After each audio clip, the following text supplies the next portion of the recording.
Hello there, my name is Madeline Andrade. Today I'm going to be talking to you about the dynamics of domestic violence. I do want to bring to light the fact that 20 people per minute are being physically assaulted by a significant other. This statistic does not include victims who may be experiencing any other form of violence.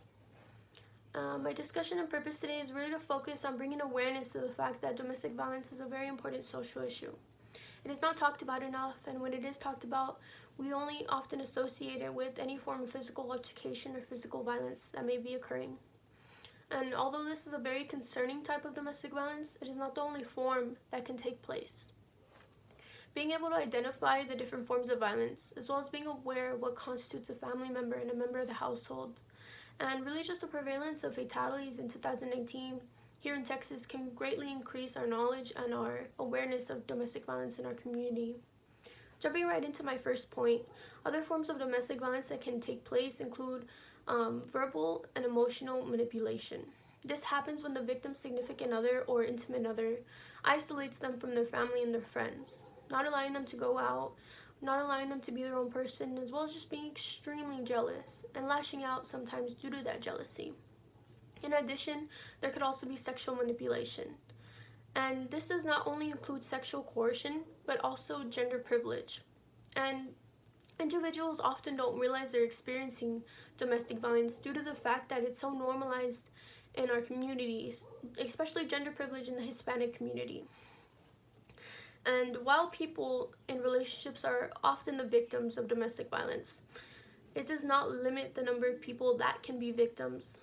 And in that I mean that anyone who is blood related to you, anyone who is related by marriage, anyone who is a foster family with you can be considered a victim or an aggressor. And also while doing my research and after interviewing a couple of professionals here in the El Paso community, I learned an interesting fact that anyone you have or currently live with constitutes as a member of the household. And what that means is just that you and the said person have an altercation or get into a fight. One of you could be labeled an aggressor, and it could be on your record for the rest of your life as a domestic violence incident. Even if you had lived with that person 7 years ago, if you get into a fight right now, it could be considered a domestic violence incident.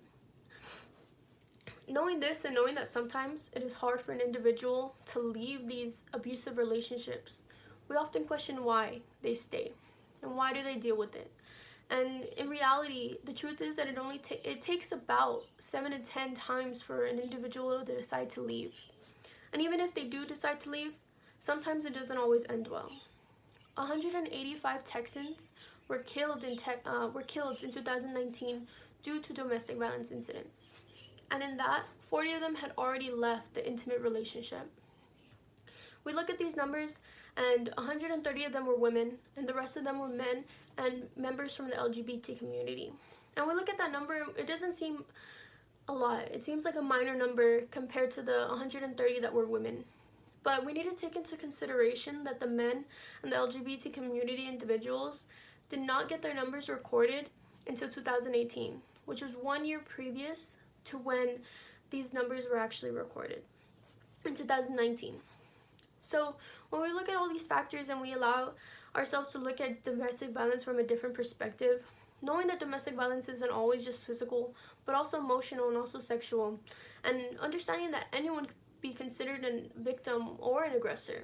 It doesn't have to be just labeled to one person in a relationship, one person as a man or a woman. And they can all be considered a victim or an aggressor. And knowing that a heavy topic such as domestic violence doesn't always have to be a bad thing, we can talk about it and we can eventually potentially bring us intervention and prevention strategies that could help us, help bring awareness, help bring knowledge about the different facts that domestic violence include. And there are different programs available, especially here in El Paso. We have one named CASV that I feel like can benefit a lot of people if they think that they're experiencing domestic violence or they need help getting out of that relationship. And the more that we know, the more we can help. And thank you so much for listening to my presentation. I hope you learned a lot of information from it. Thank you.